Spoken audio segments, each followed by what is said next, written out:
Amalan Aden Wong tak sekuat Sule. Pelet Tisha Erni mental di hadapan sang komedian. Ami lapor PM.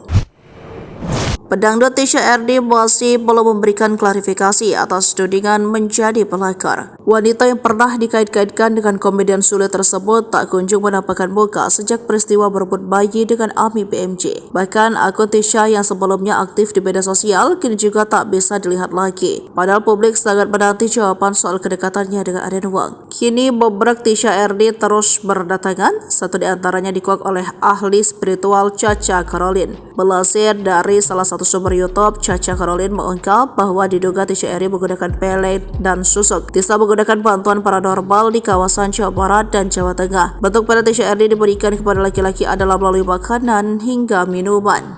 Tisha juga dituding pakai susuk hanya bekerja pada pria. Tapi ada beberapa laki-laki yang tidak mempan akan susuk dan pelet yang dipasang di tubuh pedangdut tersebut. Sule, satu di antara pria tersebut. Chacha meyakini amalan yang dimiliki ayah Rizky Febian tersebut menyelamatkan dirinya dari pelet Tisha Erni. Sule memiliki iman kuat, suka bersedekah dan menolong orang lain. Berbeda dengan Aden Wong yang terkena akan susuk dan pelet pedangdut tersebut. Terpisah, Ami BMJ merasa sang suami direbut Tisha masih belum menyerah perjuangkan haknya.